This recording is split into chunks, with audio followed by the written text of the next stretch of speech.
ಗಣಪತಿ ಶಾರದಾ ಗುರುಭ್ಯೋ ನಮಃ. ಚರಿತಂ ರಘುನಾಥಸ್ಯ ಶತಕೋಟಿ ಪ್ರವಿಸ್ತರಂ ಏಕೈಕಮಕ್ಷರಂ ಪುಂಸಾಂ ಮಹಾಪಾತಕನಾಶನಂ. ಶ್ರೋತೃಗಳಿಗೆ ಶ್ರೀರಾಮಚರಿತ ಮಾನಸದ ಅಯೋಧ್ಯ ಕಾಂಡಕ್ಕೆ ಸ್ವಾಗತ. ಭರತನು ಶ್ರೀರಾಮನನ್ನು ಕಾಣುವ ಆಶಯದಿಂದ ಶ್ರೀರಾಮನಿಗೆ ರಾಜಮರ್ಯಾದೆಯಿಂದ ಕಾಡಿನಲ್ಲಿಯೇ ಪಟ್ಟಾಭಿಷೇಕವನ್ನು ಮಾಡಿ ಚತುರಂಗ ಬಲದೊಂದಿಗೆ ತನ್ನ ಸಕಲ ಗೌರವದೊಂದಿಗೆ ಆತನನ್ನು ಅಯೋಧ್ಯೆಗೆ ಹಿಂದಕ್ಕೆ ಕರೆತರಬೇಕೆಂಬ ಆಶಯದಿಂದ ಚಿತ್ರಕೂಟದ ಕಡೆಗೆ ಕಾಡಿನ ಕಡೆಗೆ ಶ್ರೀರಾಮನು ಎಲ್ಲಿರುವನೋ ಎಂದು ಹುಡುಕಿಕೊಂಡು ಹೊರಟಿರುವನು. ಆದರೆ ಮಾರ್ಗ ಮಧ್ಯದಲ್ಲಿ ಗಂಗಾ ನದಿಯ ತೀರಕ್ಕೆ ಬಂದಾಗ ಅಲ್ಲಿದ್ದ ಶ್ರೀರಾಮನ ಮಿತ್ರನಾದ ಶೃಂಗವೇರಪುರದ ದೊರೆ ಗುಹನು ಭರತನನ್ನು ಕಂಡು ಆತನೊಡನಿರುವ ಚತುರಂಗ ಸೈನ್ಯವನ್ನು ಕಂಡು ಭರತನು ಶ್ರೀರಾಮನ ಮೇಲೆ ಯುದ್ಧ ಮಾಡಲು ಹೊರಟಿರುವನು ಎಂದು ಭಾವಿಸಿ ತನ್ನ ಸೈನ್ಯವನ್ನು ಸಜ್ಜುಗೊಳಿಸುತ್ತಾನೆ. ಆಗ ವೃದ್ಧನೊಬ್ಬನು ಆಡಿದ ಮಾತನ್ನು ಕೇಳಿ ಮೊದಲು ಭರತನನ್ನು ಪರಿಶೀಲಿಸಿ ನೋಡಬೇಕೆಂದು ಭರತನ ಬಳಿಗೆ ಬರುತ್ತಾನೆ. ತನ್ನ ಹೆಸರು ಊರು ಹೇಳಿ ದಂಡವತ್ ಪ್ರಣಾಮ ಮಾಡಿದಾಗ ಭರತನು ಬೇಗನೆ ರಥದಿಂದ ಇಳಿದು ಓಡಿ ಬಂದು ಆತನನ್ನು ಹಿಡಿದೆತ್ತಿ ಆಲಂಗಿಸಿ ತಬ್ಬಿಕೊಂಡು ಲಕ್ಷ್ಮಣನನ್ನೇ ಕಂಡಷ್ಟು ಆನಂದವನ್ನು ವ್ಯಕ್ತಪಡಿಸುತ್ತಾನೆ. ಗುಹನು ದಂಡ ಪ್ರಣಾಮವನ್ನು ಮಾಡಿದುದು ನೋಡಿ ಭರತನು ಆತನನ್ನು ಕೈ ಹಿಡಿದೆಬ್ಬಿಸಿ ಎದೆಗಪ್ಪಿಕೊಂಡನು. ಅವನ ಹೃದಯದಲ್ಲಿ ಪ್ರೇಮವು ಹಿಡಿಸಲೊಲ್ಲದು. ಅವನು ಲಕ್ಷ್ಮಣನನ್ನೇ ಭೇಟಿಯಾದಷ್ಟು ಆನಂದಿತನಾದನು. ಭರತನು ಗುಹನನ್ನು ಅತ್ಯಂತ ಪ್ರೇಮದಿಂದ ಆಲಂಗಿಸಿಕೊಳ್ಳುತ್ತಿರುವುದನ್ನು ಕಂಡು ಪ್ರಜೆಗಳೆಲ್ಲರೂ ಪ್ರಶಂಸಿಸತೊಡಗಿದರು. ಅವರೆಲ್ಲರೂ ಭರತನ ಪ್ರೇಮವು ಧನ್ಯ ಧನ್ಯ ಎಂದು ಕೊಂಡಾಡುತ್ತಾ ಜಯ ಜಯಕಾರ ಮಾಡಿದರು.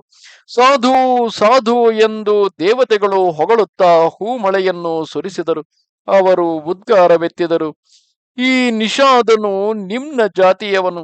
ಅವನ ನೆರಳು ಸೋಂಕಿದರೂ ಸ್ನಾನ ಮಾಡಬೇಕೆಂದು ಶಾಸ್ತ್ರಗಳು ವೇದಗಳು ಭಾವಿಸುತ್ತಿವೆ. ಇಂತಹ ಗುಹನನ್ನು ಶ್ರೀರಾಮಚಂದ್ರನ ಸೋದರನು ಅತಿ ಪ್ರೇಮದಿಂದ ಆಲಂಗಿಸಿಕೊಂಡು ಪುಲಕಿತನಾಗುತ್ತಿದ್ದಾನೆ. ಆಕಳಿಸಿದಾಗಲೂ ರಾಮನಾಮ ಸ್ಮರಣ ಮಾಡುವವರ ಬಳಿಗೆ ಯಾವುದೇ ಪಾಪವು ಸುಳಿಯಲಾರದು. ಅಂತಹುದರಲ್ಲಿ ಈ ಗುಹನನ್ನು ಸ್ವತಃ ಶ್ರೀರಾಮನೇ ಆಲಂಗಿಸಿಕೊಂಡು ಆತನನ್ನು ಆತನ ಜಾತಿಯನ್ನು ಜಗತ್ಪಾವನವನ್ನಾಗಿ ಮಾಡಿದನು. ಕರ್ಮನಾಶ ನದಿಯ ನೀರು ಗಂಗೆಗೆ ಸೇರಿದ ಮೇಲೆ ಅದನ್ನು ಯಾರು ತಾನೇ ತಲೆಯ ಮೇಲೆ ಪ್ರೋಕ್ಷಿಸಿಕೊಳ್ಳುವುದಿಲ್ಲ. ರಾಮನಾಮವನ್ನು ತಲೆ ಕೆಳಗಾಗಿ ಜಪಿಸಿದರೂ ವಾಲ್ಮೀಕಿಯು ಬ್ರಹ್ಮ ಸಮಾನನಾದುದು ಜಗದ್ವಿದಿತವಾಗಿದೆ. ಪಾಮರರು ಆದ ಚಂಡಾಲರು, ಶಬರರು, ಕಸರು, ಯವನರು, ಕೋಲ ಕಿರಾತರು ಮೊದಲಾದ ನಿಮ್ನ ಜಾತಿಯವರು ಮೂರ್ಖರಾದವರೂ ಕೂಡ ಶ್ರೀರಾಮನಾಮವನ್ನು ಸ್ಮರಿಸುತ್ತಲೇ ಪವಿತ್ರರಾಗಿ 3 ಲೋಕಗಳಲ್ಲಿಯೂ ವಿಖ್ಯಾತರಾಗಿ ಬಿಡುತ್ತಾರೆ. ಶ್ರೀ ರಘುನಾಥನು ಭಕ್ತರನ್ನು ಕರುಣಿಸಿ ಉದ್ಧರಿಸುವುದು ಯುಗ ಯುಗಗಳಿಂದ ನಡೆದುಕೊಂಡು ಬಂದ ಪದ್ಧತಿಯಾಗಿದೆ. ಅದರಿಂದ ಗುಹನನ್ನು ಕರುಣಿಸಿ ಯೋಗ್ಯನನ್ನಾಗಿಸಿದುದು ಆಶ್ಚರ್ಯವೇ ಅಲ್ಲ. ಈ ವಿಧವಾಗಿ ದೇವತೆಗಳು ಶ್ರೀರಾಮನಾಮ ಮಹಿಮೆಯನ್ನು ಕೊಂಡಾಡಿದುದನ್ನು ಕೇಳಿ ಅಯೋಧ್ಯವಾಸಿಗಳು ಆನಂದಿತರಾದರು. ಶ್ರೀರಾಮನ ಮಿತ್ರನಾದ ನಿಷಾದ ರಾಜನನ್ನು ಅತ್ಯಂತ ಪ್ರೇಮದಿಂದ ಕಂಡು ಭರತನು ಅವನ ಯೋಗಕ್ಷೇಮವನ್ನು ವಿಚಾರಿಸಿದನು. ಭರತನ ಸೌಶೀಲ್ಯ ಪ್ರೇಮ ಸ್ವಭಾವಗಳನ್ನು ಭ್ರಾತೃ ಪ್ರೇಮವನ್ನು ಕಂಡು ಗುಹನು ಮುಗ್ಧನಾಗಿ ತನ್ನನ್ನು ತಾನೇ ಮರೆತು ಹೋದನು.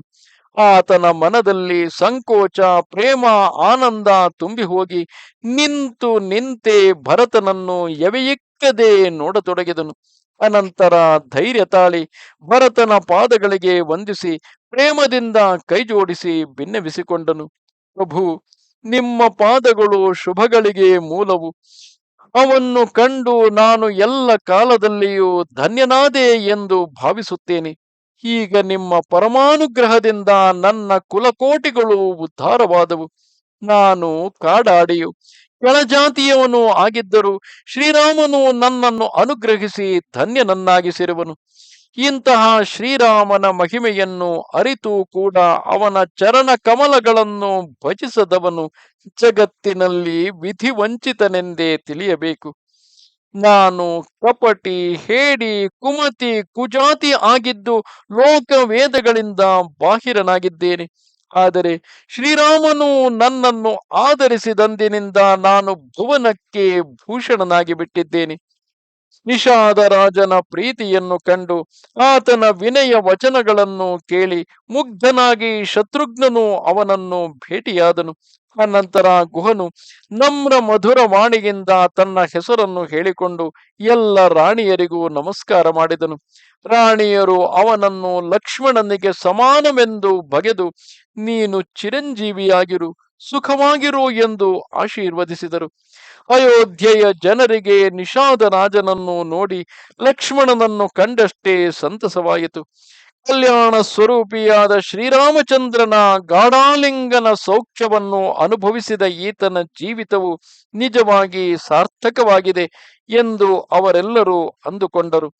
ತನ್ನ ಭಾಗ್ಯದ ಪ್ರಶಂಸೆಯನ್ನು ಕೇಳಿ ಗುಹನು ಅತ್ಯಂತ ಪ್ರಸನ್ನ ಚಿತ್ತನಾಗಿ ಅವರೆಲ್ಲರನ್ನೂ ತನ್ನ ಜೊತೆಗೆ ಕರೆದುಕೊಂಡು ಹೊರಟನು.